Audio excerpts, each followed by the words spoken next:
ഈ അടുത്ത കാലത്ത് ഒരു സിനിമ കാണാൻ വേണ്ടി ഏറ്റവും വെയിറ്റ് ചെയ്ത് ഒരുപാട് എക്സ്പെക്ടേഷനോടെ വെയിറ്റ് ചെയ്ത ഒരു സിനിമ ഏതെന്ന് ചോദിച്ചു കഴിഞ്ഞാൽ ഉള്ളൊഴുക്ക് എന്ന് തന്നെ പറയും. ഉള്ളൊഴുക്ക് കാണാനുള്ള റീസൺസ് ഒരുപാടുണ്ട്. അതിന്റെ മെയിൻ റീസൺ ഈ സിനിമയുടെ ഡയറക്ടർ. CP Talks ഇന്ന് കൂടെ ഉള്ളത് ക്രിസ്റ്റോ ടോമിയാണ്. Welcome to CP Talks. Thanks. ഞാൻ ആ സ്ക്രിപ്റ്റ് എഴുതി കഴിഞ്ഞാൽ എൻ്റെ കാസ്റ്റിംഗ് തുടങ്ങുന്ന സമയത്ത് ഫസ്റ്റ് ചോയ്സ് എപ്പോഴും പാർവതി തന്നെയായിരുന്നു. പാർവതി ചെയ്യണം എന്നായിരുന്നു ആഗ്രഹം. ബിക്കോസ് നമുക്കറിയാം ഷീസ് എ ഗ്രേറ്റ് ആക്ട്രസ് എന്നുള്ളത്. 8 വർഷത്തോളം നീണ്ടൊരു ജേർണിയാണ് ഇപ്പം ഒരു ക്ലോസിങ് ഫേസിലേക്ക് എത്തിയിരിക്കുന്നത്. അപ്പോൾ അതിൻ്റെ ഒരു സന്തോഷമുണ്ട്, ഒരു സാറ്റിസ്ഫാക്ഷൻ ഉണ്ട്. പിന്നെ സിനിമ കണ്ടിട്ട് ഇന്നലെ ഇപ്പം സെലിബ്രിറ്റി സ്ക്രീനിങ്സ് ഉണ്ടായിരുന്നു. അപ്പം അത് കണ്ടിട്ട് എല്ലാവരും നന്നായിട്ട് റെസ്പോണ്ട് ചെയ്യുമ്പോൾ വളരെയധികം സന്തോഷമുണ്ട്. ഇപ്പം ഇതിൻ്റെ ട്രെയിലറൊക്കെ കണ്ട സമയത്ത് തന്നെ മനസ്സിൽ വന്നൊരു ചോദ്യമാണ്, ഇത് എങ്ങനെയായിരുന്നു അത് ഷൂട്ട് ചെയ്തത്? ഇപ്പോൾ ആ ഒരു വെള്ളപ്പൊക്കം നമുക്ക് 2018 ഒരുപാട് കേട്ടിരുന്നു, അത് സെറ്റ് ഇട്ടതാണ്, എല്ലാം അതിനെ കണ്ടതാണ്. ഇതിൻ്റെ എങ്ങനെയായിരുന്നു ഒരു ഷൂട്ടിംഗ് പ്രോസസ്സ്? നമ്മുടെ ഒറിജിനൽ വീട് പരിസരങ്ങളിലേക്ക് വെള്ളം കയറ്റാം, വിച്ച് ഈസ് മോർ ഡിഫിക്കൽട്ട്. അപ്പോൾ അങ്ങനത്തെ രണ്ടാമത്തെ വഴിയാണ് നമ്മൾ ചൂസ് ചെയ്തത്. എൻ്റെ അമ്മയുടെ വീട്ടിൽ തന്നെയാണ് ഷൂട്ട് ചെയ്തത്. അപ്പം വീടിൻ്റെ തൊട്ട് ഫ്രണ്ടിൽ ആറും പുറകിൽ പാടമാണ്. അപ്പോൾ ഒരു 1.5 ഏക്കർ ഫുൾ നമ്മൾ ബണ്ട് കെട്ടിയിട്ട് കുറച്ച് നീണ്ടപ്പോൾ ഞാൻ പറഞ്ഞു ഏത് സമയമാണെങ്കിലും കുഴപ്പമില്ല എന്ന് പറഞ്ഞപ്പോൾ അവർ പറഞ്ഞു ഇല്ല, അങ്ങനൊരു കോംപ്രമൈസ് നമുക്ക് ശരിയാവില്ല, നമുക്ക് ആ സമയം തന്നെ ഷൂട്ട് ചെയ്യണം എന്ന് പറഞ്ഞു. അപ്പോൾ എല്ലാ വർഷവും ഈ പറയുന്നൊരു 3-4 മാസത്തെ വിൻഡേ നമുക്കുള്ളൂ.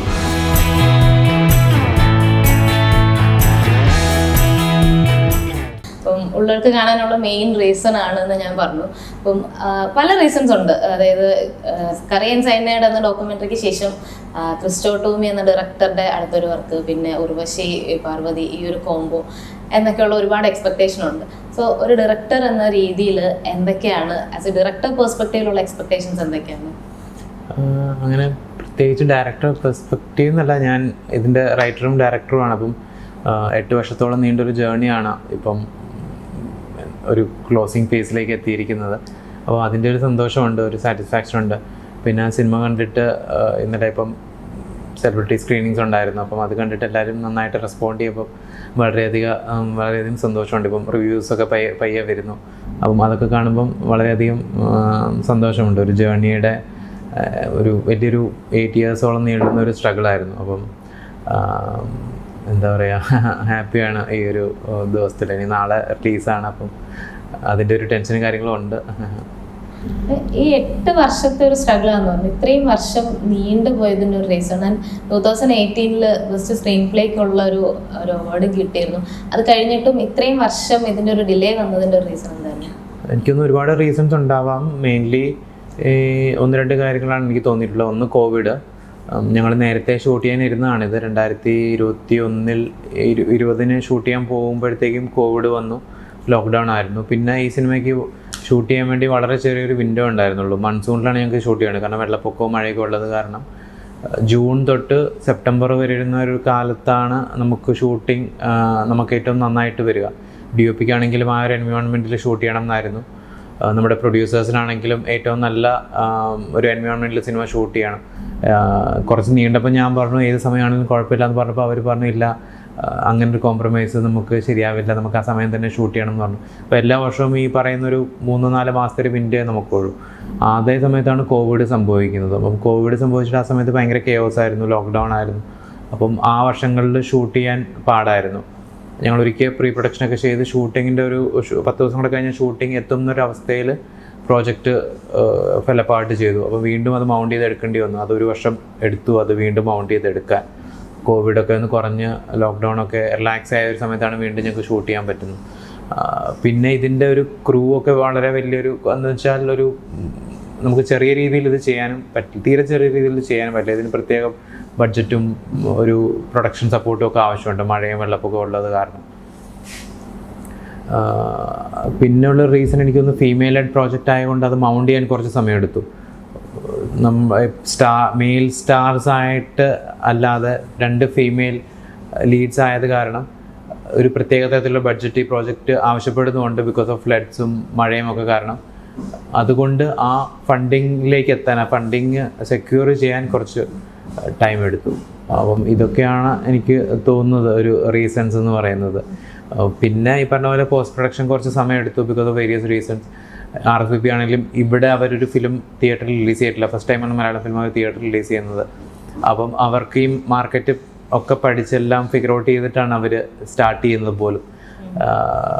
അപ്പം ഈ പ്രോസസ്സിനൊക്കെ ഒരു അതിൻ്റേതായ ഒരു ടൈം എടുത്തു. ബട്ട് മെയിൻ റീസൺ എനിക്ക് തോന്നുന്നു ഈ കോവിഡും പിന്നെ ഫീമെയിൽ ലെഡ് പ്രോജക്റ്റ് ആയതുകൊണ്ട് അത് മൗണ്ട് ചെയ്യാൻ എടുത്ത ഒരു സമയവുമാണ് ഏറ്റവും കൂടുതലായിട്ട് എനിക്ക് തോന്നിയിട്ടുള്ളത്.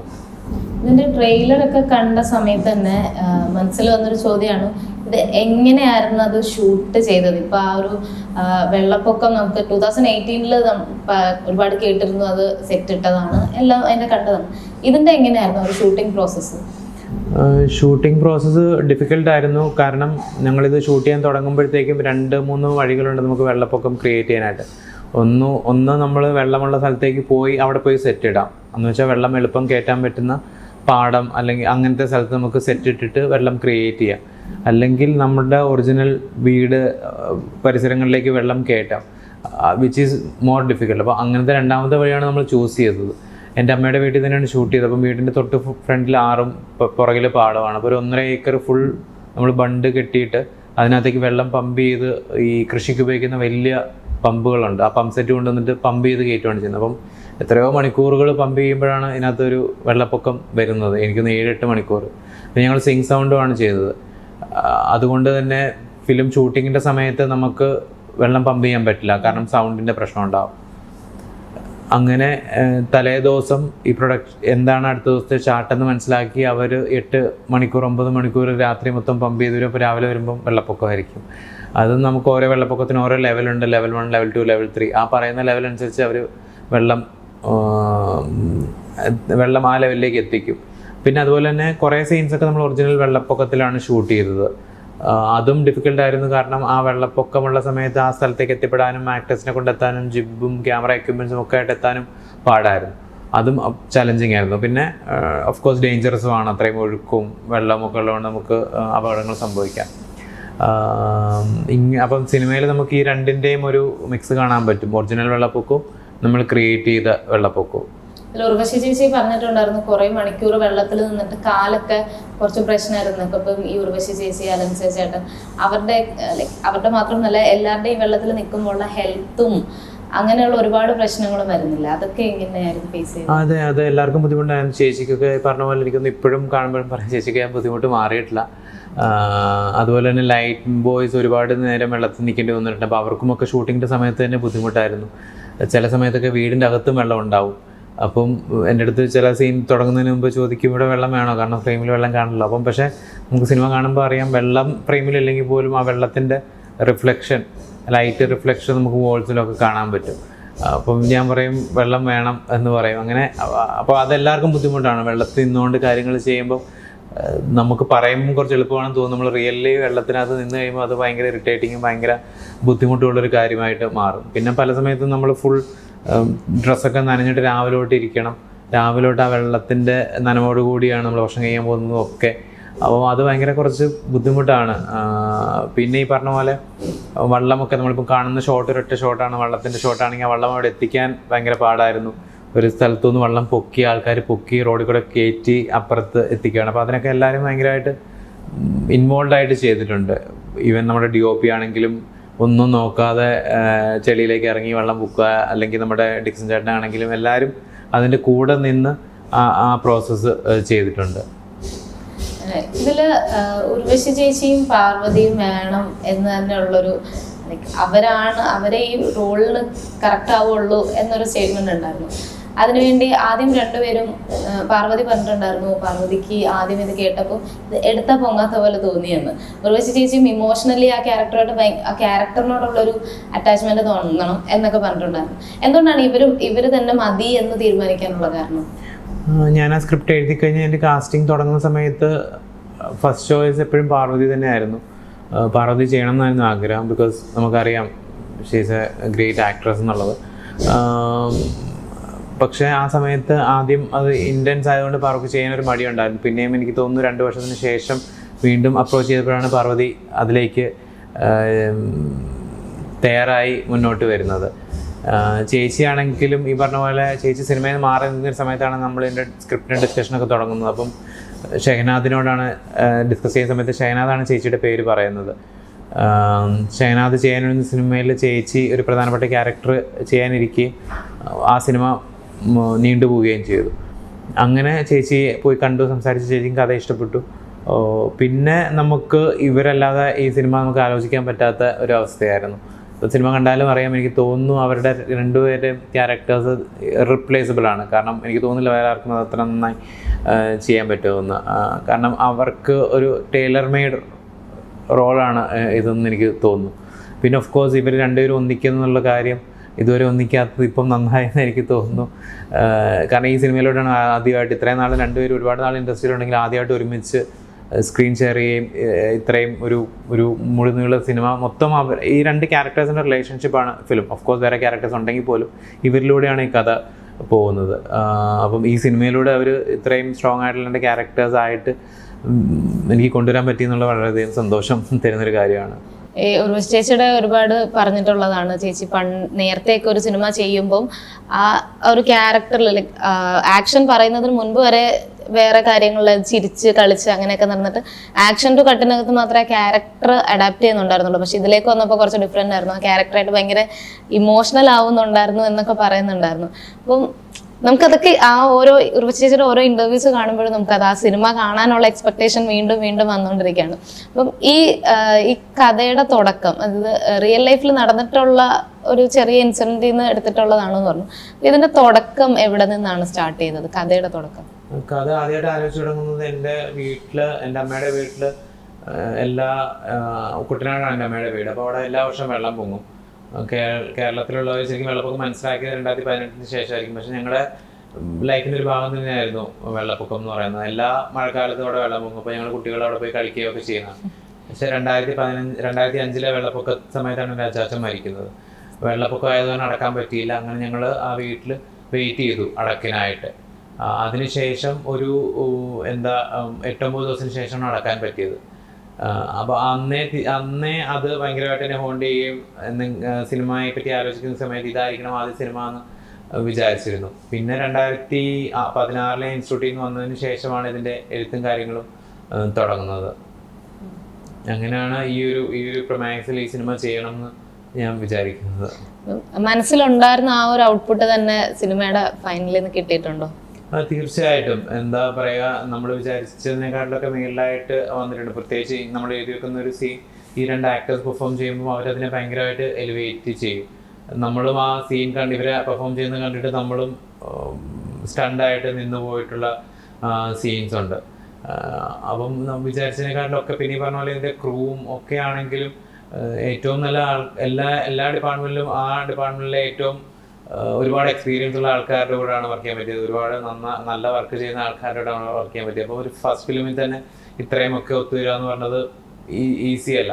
അത് പ്രൊഡ്യൂസേഴ്സ് ആയിക്കോട്ടെ, DOP, music, sound, editing, art director, എല്ലാം, മേക്കപ്പ്, കോസ്റ്റ്യൂംസ്, കാസ്റ്റിംഗ് ഡയറക്ടർ, എല്ലാം കൊണ്ടും എനിക്ക് എല്ലാത്തിൻ്റെയും ബെസ്റ്റ് ഇതിലേക്ക് കൊണ്ടുവരാൻ പറ്റി അല്ലെങ്കിൽ കിട്ടി എന്നുള്ളതൊരു ഭാഗ്യമായിട്ട് ഞാൻ വിചാരിക്കുന്നു. പ്രൊഡ്യൂസേഴ്സ്, ആക്ടേഴ്സ് എല്ലാം. അപ്പം അതെനിക്ക് തോന്നുന്നൊരു ഫസ്റ്റ് ടൈം ഡയറക്ടേഴ്സിന് കുറച്ച് പാടായിരിക്കും കിട്ടാൻ. പക്ഷേ ഇതിലങ്ങനെ സംഭവിച്ചു. അപ്പം അത് ഫിലിമിനെ ഭയങ്കരമായിട്ട് മുകളിലേക്ക് കൊണ്ടുപോയിട്ടുണ്ട്. ഇപ്പം റീസെൻ്റായിട്ട് ഇറങ്ങിയ ഒരുപാട് സിനിമകളിലും ഫീമെയിൽ ഓറിയൻറ്റഡ് സിനിമകൾ ഇപ്പം കുറവാണ്. ഇപ്പം ഒരുപാട് കേട്ട് മടുത്തിട്ടുണ്ടായിരിക്കും ചെയ്തിട്ടുള്ള വർക്കുകൾ. ഇപ്പോൾ ഷോർട്ട് ഫിലിംസ്, ഡോക്യുമെൻ്ററി, കറിയൻ സൈനൈഡ്, ഇപ്പോൾ ഇതും ഫീമെയിൽ സെൻട്രിക് ആയിട്ടുള്ള സിനിമകളാണ്. പക്ഷെ എനിക്ക് ചോദിക്കാനുള്ളത് അതിനെപ്പറ്റിയല്ല. ഈ സിനിമയിലെ വേറെ ഇമ്പോർട്ടൻറ്റ് റോൾസ് ചെയ്തിട്ടുള്ള ഇപ്പോൾ അലൻസിയ ചേട്ടനുണ്ട്, അതുപോലെ അർജുന്, പ്രശാന്ത് മുരളി ഇപ്പോൾ ഒരു ആക്ടർ ഒരു വളരെ നല്ലൊരു വേഷം തന്നെ ഇതിൽ ചെയ്തിട്ടുണ്ട്. അവരെ പറ്റിയും കൂടെ ഒന്ന് കേൾക്കണമെന്നുണ്ട്. എല്ലാം ഇതിനകത്ത് ഓരോ ക്യാരക്ടേഴ്സും എനിക്ക് തോന്നുന്നു വളരെ നന്നായി അത് ചെയ്തിട്ടുണ്ട്. പ്രശാന്ത് ിലേക്ക് എത്തുന്നത് ആ ക്യാരക്ടറിന് ഒരു പ്രത്യേകതരം ഫിസിക്ക് ആവശ്യമുണ്ടായിരുന്നു. പ്രശാന്തിനെ പിന്നെ എനിക്ക് നേരത്തെ അറിയാം. ഞാൻ നേരിട്ട് കണ്ടിട്ടില്ല എന്ന് തോന്നുന്നു. അതോ KR നാരായണി പഠിച്ചുകൊണ്ടിരുന്ന സമയത്ത് കണ്ടിട്ടുണ്ടോ എന്ന് എനിക്ക് ഓർമ്മയില്ല. പക്ഷേ പ്രശാന്തിൻ്റെ വർക്ക്സൊക്കെ ഞാൻ എനിക്ക് അറിയാം ആസ് ആൻ ആക്ടർ പ്രശാന്തിനെ. അപ്പം ഈ ക്യാരക്ടർ വന്നപ്പോഴത്തേക്കും ഒരു പ്രത്യേക ഫിസിക്കും ആവശ്യമുള്ളതുകൊണ്ട് പ്രശാന്ത് അതിന് ഐഡിയൽ ഫിറ്റാണെന്ന് എനിക്ക് തോന്നി. പ്രശാന്തുമായിട്ട് സംസാരിച്ചു. ആദ്യം എൻ്റെ ടീമിൽ നിന്നാണ് സംസാരിക്കുന്നത്. അപ്പം ഇതിനകത്തൊരു ഡ്രീം സീക്വൻസ് ഉണ്ട്, അതാണ് അവർ കൊടുക്കുന്നത് ഓഡിഷൻ ചെയ്യാൻ. അപ്പോൾ അത് കണ്ടിട്ട് പ്രശാന്ത് പേടിച്ചിട്ട് ഞാൻ ചെയ്യുന്നില്ല എന്നൊക്കെ പറഞ്ഞു. പിന്നെ ഞാൻ നേരിട്ട് പോയി മീറ്റ് ചെയ്തു, കഥ പറഞ്ഞു. അന്ന് തന്നെ പ്രശാന്ത് ചെയ്യാമെന്ന് പറഞ്ഞു, ഹാപ്പി ആയിരുന്നു. പിന്നെ അതിൻ്റെ ഒരു ട്രാൻസ്ഫർമേഷൻ കാര്യങ്ങളിലേക്കൊക്കെ പ്രശാന്ത് നല്ല വർക്ക് ഇട്ടിട്ടുണ്ട്. നമുക്ക് ഫിലിമിൽ കാണാൻ പറ്റും ആ ഒരു ട്രാൻസ്ഫർമേഷൻ. അപ്പം അങ്ങനെയാണ് പ്രശാന്തിൻ്റെ ഒരു പ്രശാന്തിലേക്ക് എത്തിയതും കൂടെ വർക്ക് ചെയ്തതൊക്കെ. പിന്നെ അലൻ ചേട്ടൻ്റെ ക്യാരക്ടർ, പാർവതിയുടെ ഫാദറിൻ്റെ ക്യാരക്ടറാണ് അലൻ ചേട്ടൻ ചെയ്യുന്നത്. അതിന് അലൻ ചേട്ടന് വേണം എന്ന് എനിക്ക് ഭയങ്കര ആഗ്രഹം ഉണ്ടായിരുന്നു. പക്ഷേ കുറച്ച് ഡേറ്റ് കൊണ്ടും വേറെ ചില ഇഷ്യൂസ് കൊണ്ടും വേറെ ചില ചലഞ്ചസ് കൊണ്ടും അലൻ ചേട്ടനിലേക്ക് എത്തിക്കാൻ കുറച്ച് പാടായിരുന്നു. എൻ്റെ മനസ്സിലായതോടെ അലൻ ചേട്ടനായിരുന്നു ആ ക്യാരക്ടർ. പക്ഷെ എന്തുകൊണ്ടോ ഫൈനലി അലൻ ചേട്ടൻ തന്നെ വരികയും അത് ചെയ്യുകയും ചെയ്തു. ഇന്നിപ്പം പ്രിവ്യൂ കണ്ടിട്ട് ഇന്ന് രാവിലെ വിളിച്ചിട്ടുണ്ടായിരുന്നു. അലൻ ചേട്ടൻ ഭയങ്കര ഹാപ്പി ആയിട്ടാണ് സംസാരിച്ചത്.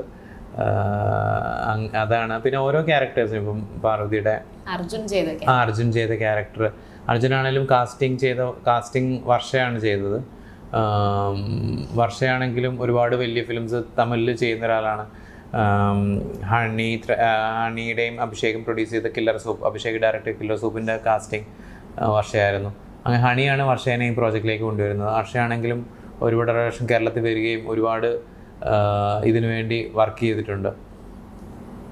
വർഷ ആണ് അർജുൻ്റെ പേര് സജസ്റ്റ് ചെയ്യുന്നത്. പിന്നെ നമ്മൾ അർജുനായിട്ട് ഓഡീഷൻ ചെയ്തു. പാർവതിയും വന്ന് നമ്മൾ ഓൺലൈനിൽ നിന്നിട്ട് ഓഡീഷൻ ചെയ്തു. അങ്ങനെയൊക്കെയാണ് അർജുൻ ഈ ഫിലിമിലേക്ക് വരുന്നത്. ഓക്കെ, ഇപ്പം ഒരു ഡയറക്ടർ എന്ന രീതിയിൽ ഒരു സീനിനെ നമുക്ക് ഡയലോഗ്സ് വഴി അത് ഓഡിയൻസിലേക്ക് ഡെലിവർ ചെയ്യാം, അതല്ലെങ്കിൽ ഷോർട്ട് വഴിയാണെങ്കിലും നമുക്ക് ഡെലിവർ ചെയ്യാം. ഇപ്പം ക്രിസ്റ്റോയുടെ ബാക്കി ഇപ്പോൾ ഷോർട്ട് ഫിലിംസ് എടുത്തു കഴിഞ്ഞാൽ അതിൽ ഡയലോഗ്സ് കുറവാണെന്ന് തന്നെ പറയാം. കൂടുതലും ഇമോഷൻസ് കൺവേ ചെയ്യാനായിട്ട് പല വഴികളാണ് എടുക്കാറുള്ളത്. ഈ സിനിമയിൽ എങ്ങനെയാണ്? ഇപ്പം ഡയലോഗ്സ് ത്രൂ ആണോ, ഷോർട്സിലാണോ, ക്യാമറ ആംഗിൾസിലാണോ, എങ്ങനെയാണ് ഒരു ഇമോഷൻ കൺവേ ചെയ്യാൻ ശ്രമിക്കുന്നത്? അതെനിക്ക് ഓരോ സീനിൻ്റെ അനുസരിച്ചിരിക്കും. ഡയലോഗ്സ് ഒരുപാടുള്ള സീൻസ് ഉണ്ട്, എന്നാൽ ഡയലോഗ്സ് തീരെ ഇല്ലാത്ത സീൻസ് ഉണ്ട്. പക്ഷെ എന്തിലൂടെയാണ് കോൺഫ്ലിക്റ്റ്? എല്ലാ സീനകത്തും ഒരു കോൺഫ്ലിക്റ്റും ഒരു ഡ്രാമയാണല്ലോ. അപ്പോൾ എന്താണ് അത് ബിൽഡ് ചെയ്യാൻ ആ സാഹചര്യത്തിൽ ഏറ്റവും നല്ലതെന്ന് വിചാരിച്ചിട്ടാണ് നമ്മളൊരു സീൻ കൺസ്ട്രക്ട് ചെയ്യുകയും ഡിസൈൻ ചെയ്യുകയൊക്കെ ചെയ്യുന്നത്. ഇപ്പോൾ ഇതിനകത്ത് തന്നെ ഒരു സീനുണ്ട്, ഒരു പ്രാർത്ഥന നടന്നുകൊണ്ടിരിക്കുമ്പം ചേച്ചിയും ഉറുശേച്ചിയും പാർവതിയും തമ്മിലൊരു സീൻ. അവരൊന്നും സംസാരിക്കുന്നില്ല, പക്ഷെ അവരുടെ തമ്മിലുള്ളൊരു കോൺഫ്ലിക്റ്റും ആ ഡ്രാമയും നമുക്ക് അതിൽ നിന്ന് വ്യക്തമാണ്. അപ്പം എനിക്ക് തോന്നുന്നു അത് സീനിനെ ഡിപ്പെൻഡ് ചെയ്തിരിക്കും, ഒരു കഥയെ ഡിപ്പെൻഡ് ചെയ്തിരിക്കും. എനിക്ക് ഡയലോഗ്സ് ഇഷ്ടമുള്ള ഒരാളാണ്. ഡയലോഗ് ഡ്രിവൺ ആയിട്ടുള്ള ഫിലിംസ് ഒരുപാട് ഇഷ്ടമുള്ള ഒരാളാണ്. പക്ഷെ അതേസമയം ആക്ഷൻ ഓറിയൻറ്റഡ് ആയിട്ടുള്ള ഫിലിംസും ഇഷ്ടമാണ്. അപ്പോൾ എനിക്കൊന്ന് ഓരോ കഥയ്ക്കും എന്താണ് ആവശ്യമെന്ന് മനസ്സിലാക്കിയിട്ടാണ് നമ്മൾ അത് ഡിസൈൻ ചെയ്യാറ്.